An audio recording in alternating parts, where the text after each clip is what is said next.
حضرت حوا کی موت کا عجیب واقعہ۔ حضرت آدم علیہ السلام کی وفات کے ٹھیک 1 سال بعد حضرت حوا علیہ السلام بیمار ہو گئیں تو آپ علیہ السلام کے بیٹے حضرت شیس علیہ السلام نے اپنے تمام بہن بھائیوں کو اکٹھا کیا اور فرمایا کہ ہماری ماں کا بھی ہمارے باپ کی طرح جسم بے جان ہونے لگا ہے۔ چنانچہ تمام اولاد حضرت حوا کے گرد جمع ہو گئی، لیکن حضرت حوا نے سب کو باہر نکال دیا اور فرمایا کہ بسم اللہ الرحمن الرحیم۔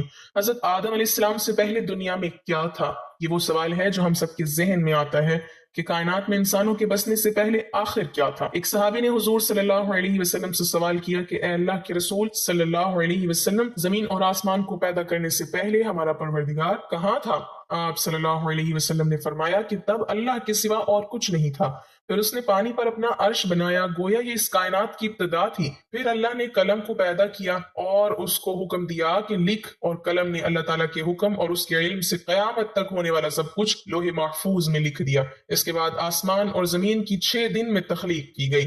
یمن سے آئے ہوئے ایک وفد نے حضور صلی اللہ علیہ وسلم سے کہا کہ ہم آپ سے دین کی سمجھ اور قلم کی ابتدا جاننے کے لیے آئے ہیں، تو آپ صلی اللہ علیہ وسلم نے فرمایا جس کا مفہوم یہ ہے کہ سب سے پہلے صرف اللہ تھا، اس کا عرش پانی پر تھا، پھر اس نے قلم کو پیدا کیا، اس قلم نے لوح محفوظ پر قیامت تک ہونے والے تمام واقعات لکھ دیے، پھر آسمان اور زمین کو پیدا کیا گیا۔ اس کی جو ترتیب ہمیں روایت سے پتہ چلتی ہے وہ کچھ یوں ہے کہ اللہ تعالیٰ نے ہفتے کے دن مٹی یعنی زمین کو پیدا کیا۔ جب اللہ نے زمین بنائی تو وہ کانپنے لگی، پھر اللہ نے اتوار کو اس میں پہاڑ بنائے، زمین کو سہارا دینے کے لیے ایسے جیسے اس میں کیل ٹھوک دیے، اس سے زمین ساکن ہو گئی۔ پیر کے دن اس میں درخت اگائے، منگل کے دن تکالیف، مصیبتیں، جراثیم اور بیماریاں بنائی، بدھ کے دن نور کو پیدا فرمایا، جمعرات کو زمین میں چوپائے بنائے اور انہیں زمین پر پھیلا دیا، اور پھر جمعے کے دن کی آخری گھڑیوں میں یعنی عصر کے بعد حضرت آدم علیہ السلام کو پیدا فرمایا۔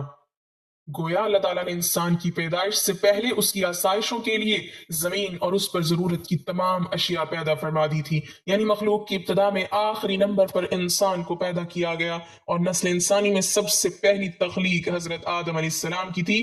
وہ تمام انسانوں کے باپ ہیں۔ انسانوں کی پیدائش سے پہلے فرشتوں اور جنوں کی تخلیق بھی ہو چکی تھی۔ فرشتے اللہ تعالیٰ کی وہ مخلوق ہیں جن کا اصل ٹھکانہ آسمان ہے، اور وہ زمین والوں کے لیے استغفار کرتے ہیں۔ فرشتوں کو نور سے پیدا کیا گیا، جبکہ جنوں کی پیدائش آگ سے کی گئی، اور انسانوں کی تخلیق مٹی سے ہوئی۔ ابلیس جو کہ شیطان تھا وہ بھی فرشتوں میں سے نہیں بلکہ جنوں میں سے تھا، اور اس کی تخلیق بھی آگ سے کی گئی۔ کچھ روایات سے پتہ چلتا ہے کہ آدم علیہ السلام سے 2000 سال پہلے جنات پیدا کیے گئے، اور جب وہ فتنہ فساد میں حد سے آگے بڑھ گئے تو اللہ تعالیٰ نے ان کی طرف فرشتوں کا ایک لشکر بھیجا، ان میں خوب مار کا آرائی ہوئی، اور اس میں فرشتوں نے جنوں کو تہس نہس کر دیا، اور وہ سمندروں کے جزیروں میں پناہ لینے پر مجبور ہو گئے، اور آج تک ان کے رہنے کی جگہ یہی جزیرے ہیں۔ ابلیس یعنی شیطان جو کہ جنات کا سردار ہے، اس کا ایک تخت ہے اور وہ تخت پانی پر ہے۔ ابلیس کا اصل نام عزازیل تھا، اور اس کی نافرمانی کے بعد اسے ابلیس کا نام دیا گیا۔ ابلیس کا وہ تخت حقیقتاً کس جگہ پر ہے یہ ہم نہیں جانتے۔ خیر، جب اللہ تعالیٰ نے زمین کو انسانوں کے ذریعے سے آباد کرنا چاہا تو انسان کی تخلیق فرمائی، کیونکہ جنوں میں انسان جتنی فہم و فراست نہیں تھی۔ کہا جاتا ہے کہ جنوں میں سب سے زیادہ علم رکھنے والا جن انسانوں میں سے ایک 10 سالہ بچے کے برابر عقل رکھتا ہے۔ اللہ نے انسان کی تخلیق کر کے اس میں روح پھونکی، پھر اللہ نے فرشتوں سے فرمایا کہ میں زمین پر اپنا نائب بنانے والا ہوں۔ فرشتوں نے اللہ سے پوچھا کہ ایسی مخلوق کو کیوں پیدا کرتا ہے جو زمین پر فساد کرے اور خون بہائے، اور ہم ہر وقت تیری تعریف اور پاکیزگی بیان کرتے ہیں۔ جس پر اللہ تعالیٰ نے فرمایا کہ جو کچھ میں جانتا ہوں وہ تم نہیں جانتے۔ فرشتوں کے اس سوال کے 2 مقاصد تھے، پہلا یہ کہ کیا یہ بھی جنوں کی طرح زمین پر فساد کریں گے، اور دوسرا یہ کہ کیا ہم سے تیری عبادت میں کوئی کوتاہی ہوئی ہے۔ بہرحال جب اللہ تعالیٰ نے حضرت آدم علیہ السلام کو پیدا کیا تو زمین سے مٹی لانے کا حکم دیا، پھر اللہ کے پاس اس کے حکم کے مطابق مٹی لائی گئی۔ وہ مٹی اللہ تعالیٰ نے پوری زمین سے اٹھوائی تھی۔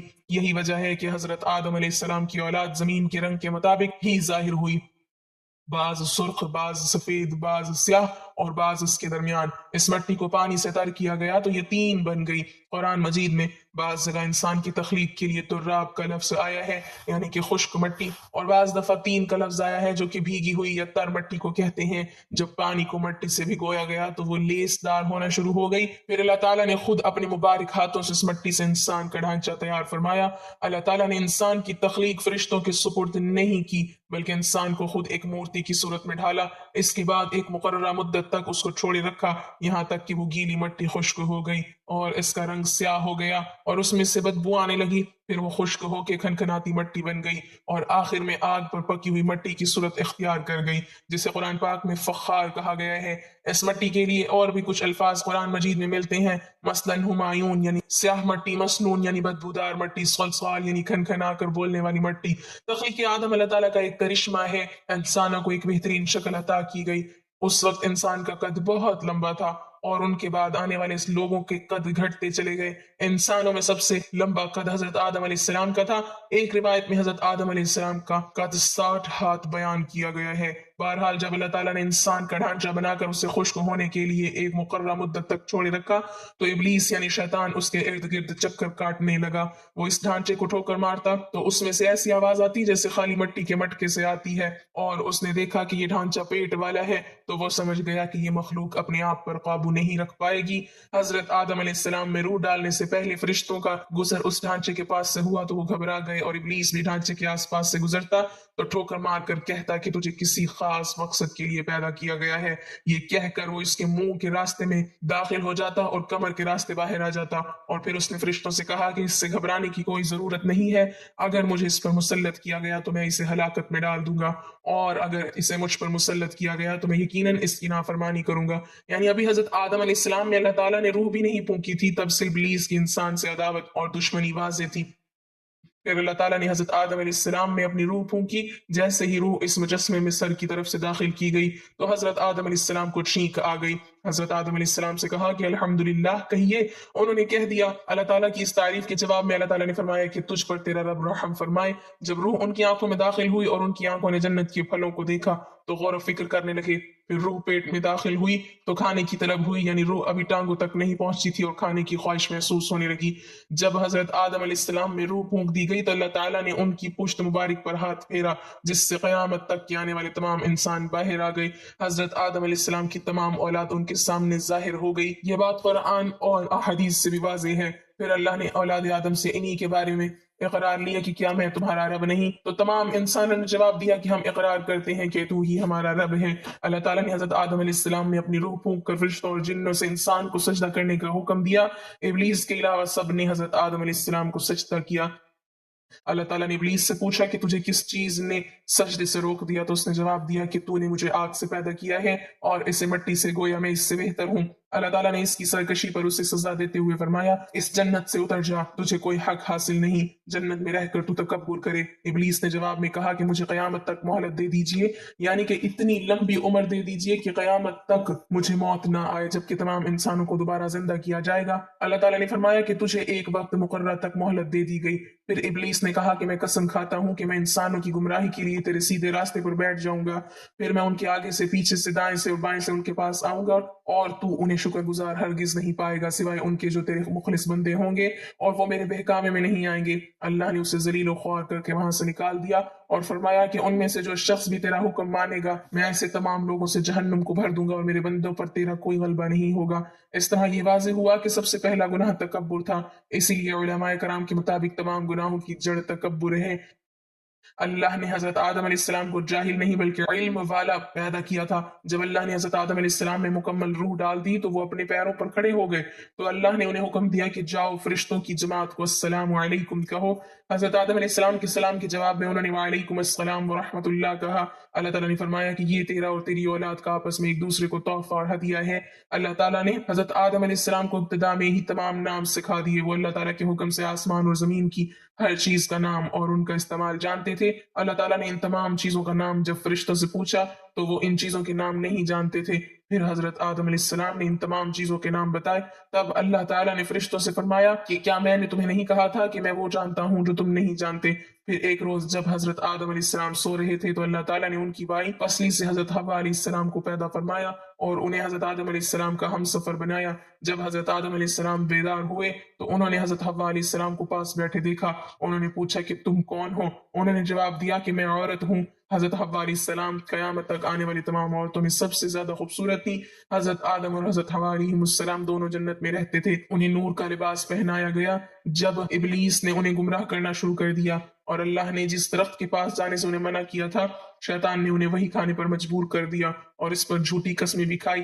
انہوں نے اس درخت سے کھا لیا اور اللہ تعالیٰ کی نافرمانی کے مرتکب ہوئے۔ اللہ تعالیٰ نے ان سے نور کا وہ لباس لے لیا اور وہ برہنہ ہو گئے۔ وہ اس درخت کے پتوں سے اپنے آپ کو ڈھانپنے لگے، لیکن اس گناہ کے بعد غرور و تکبر کی جگہ وہ اللہ تعالیٰ سے معافی مانگنے لگے اور اس کی مغفرت کے طلبگار ہوئے۔ اس سے یہ بتایا گیا کہ خطا انسان کی فطرت کا حصہ ہے، کیونکہ وہ فرشتوں کی طرح معصوم نہیں ہے۔ پھر اللہ تعالیٰ نے انہیں جنت سے نکل جانے کا حکم دیا اور فرمایا کہ تم زمین پر رہو اور تم ایک دوسرے کے دشمن ہوں گے۔ پھر وہ دونوں زمین پر اترے اور انہی کے ساتھ ابلیس بھی زمین پر اترا۔ حضرت آدم اور حضرت حوا علیہ السلام نے اپنے رب سے معافی کے کلمات سیکھے۔ ایک روایت کے مطابق حضرت آدم علیہ السلام کو ہند میں جبکہ حضرت حوا علیہ السلام کو جدہ میں اتارا گیا۔ پھر وہ ایک دوسرے کو ڈھونڈنے لگے اور آخرکار میدان عرفات میں ان کی ملاقات ہوئی۔ حضرت حوا علیہ السلام نے 20 ولادتوں میں 40 بچوں کو جنم دیا۔ ہر ولادت میں ایک لڑکا اور ایک لڑکی پیدا ہوتی تھی۔ سب سے پہلا جوڑا قابیل اور اس کی بہن کمین کا تھا، اور اس طرح زمین پر نسل انسانی کی افزائش شروع ہو گئی۔ حضرت عبداللہ بن عباس رضی اللہ تعالیٰ عنہ نے ارشاد فرمایا، بے شک اللہ پاک نے آدم کو جمعے کے دن عصر کے بعد پیدا فرمایا اور آپ کو ظاہری زمین کی ایک مٹھی مٹی سے پیدا فرمایا، اس لیے آپ کو آدم کہتے ہیں اور آپ کی اولاد کو آدمی یعنی آدم والا کہتے ہیں۔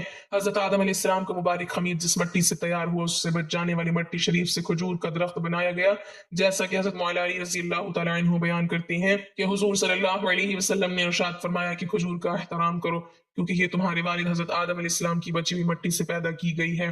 اللہ پاک نے حضرت آدم علیہ السلام کو بغیر ماں باپ کی مٹی سے پیدا فرمایا۔ اللہ پاک نے حضرت آدم علیہ السلام سے حضرت بی بی حوا کو پیدا فرمایا۔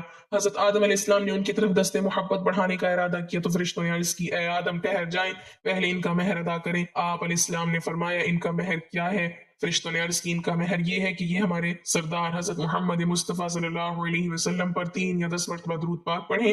چنانچہ آپ علیہ السلام نے درود پڑھا اور فرشتوں کی گواہی سے آپ کا حضرت بی بی حوا سے نکاح ہو گیا۔ اس سے معلوم ہوا کہ نبی پاک صلی اللہ علیہ وسلم پر موجود چیز کے لیے وسیلہ ہیں، یہاں تک کہ اپنے والد حضرت آدم علیہ السلام کا بھی وسیلہ ہے۔ حضرت آدم علیہ السلام نے 960 برس کی زندگی پائی، جبکہ آدم علیہ السلام کی زندگی 1000 سال کی تھی، کیونکہ جب آدم علیہ السلام جنت میں تھے تو اللہ تعالیٰ نے حضرت آدم کو ان کی تمام اولاد جن جن کی نبوت ملنی تھی، ان کی شخصیت، ان کی عمر حضرت آدم علیہ السلام کے سامنے واضح کر دی۔ آپ نے جب حضرت داؤد علیہ السلام کی عمر کو 60 سال تک دیکھا تو اللہ سے کہنے لگے، اے اللہ پاک میری عمر کے 40 سال میرے پوتے داؤد کو دے دو، تو یوں آپ کی دعا قبول ہو گئی۔ اللہ نے آدم علیہ السلام کو 2 فرزند عطا کیے، حابیل اور قابیل، لیکن شیطان کے وسوسوں کی وجہ سے جب قابیل کے ہاتھوں حابیل قتل ہوئے تو حضرت آدم علیہ السلام اندر سے ٹوٹ گئے اور بار بار اللہ کے دربار میں دعا مانگنے لگے۔ ایک دن حضرت جبرائیل علیہ السلام حضرت آدم علیہ السلام کے پاس آئے اور فرمایا، اے آدم، اللہ تمہیں ایسا بیٹا دینے والے ہیں جس کے نسب سے انبیاء اور اولیاء زمین تک پہنچیں گے، اس کا نام شیس رکھنا۔ شیس کا مطلب ہے کہ اللہ کا عطا کیا گیا تحفہ، اور یوں اللہ نے آدم کی نسل کو زمین پہ بھیجا۔ جب حضرت آدم علیہ السلام کا آخری وقت آیا تو آپ نے اپنے بیٹوں سے کہا کہ میرا دل کرتا ہے کہ میں جنت کا پھل کھاؤں۔ آپ کے بیٹے زمین پر جنت کے پھل ڈھونڈنے لگے، اچانک سے ان کو فرشتے ملے اور کہنے لگے، اے بنی آدم کہاں جا رہے ہو؟ انہوں نے کہا، ہم اپنے بابا کے لیے جنت کا پھل ڈھونڈ رہے ہیں۔ ان فرشتوں نے کہا، جاؤ تمہارے بابا چند دنوں کے مہمان ہیں۔ تمام فرزند دوڑتے ہوئے آپ کے پاس پہنچے، آپ بستر بیماری پر اللہ کا ذکر فرما رہے تھے۔ بس اتنے میں موت کا فرشتہ آن پہنچا۔ جیسے ہی حضرت حوا نے موت کا فرشتہ دیکھا تو حضرت آدم سے لپٹ گئیں۔ حضرت آدم علیہ السلام نے فرمایا، اے حوا مجھ سے دور ہٹ جائیں، ایک مرتبہ پہلے بھی آپ کی وجہ سے جنت سے نکالا گیا ہوں، آج اللہ اور ان کے فرشتوں کے درمیان حائل نہ ہو۔ پھر آپ ان فرشتوں سے مخاطب ہو کر کہنے لگے، اے فرشتہ موت، کیا بھول تو نہیں ہو گئی؟ میں نے اللہ سے سنا تھا کہ میری عمر 1000 سال کی ہے، ابھی تو مجھے 960 برس ہوئے ہیں۔ ملک الموت نے کہا کہ اے اللہ کے نبی، آپ نے خود ہی فرمایا تھا کہ آپ کی عمر کے 40 سال آپ کے پوتے حضرت داؤد علیہ السلام کو دے دیے جائیں۔ بس حضرت آدم علیہ السلام کی روح قبض کی گئی، آپ کو غسل فرشتوں نے دیا اور جنت کی خوشبو آپ کے جسم مبارک کو لگائی گئی۔ پھر آپ کی نماز جنازہ فرشتوں نے حضرت جبرائیل علیہ السلام کے پیچھے ادا کی، زمین کھود کر آپ کی تدفین ہوئی، اور تمام انسانوں کے نزدیک اللہ کا یہ حکم نافذ ہوا کہ جب بھی کسی کا انتقال ہو اس کے جسم کو ایسے ہی تدفین کرنا۔ آج بھی ان فرشتوں کی سنت پر اہل ایمان عمل کر کے اپنے بزرگوں کی تدفین کرتے ہیں۔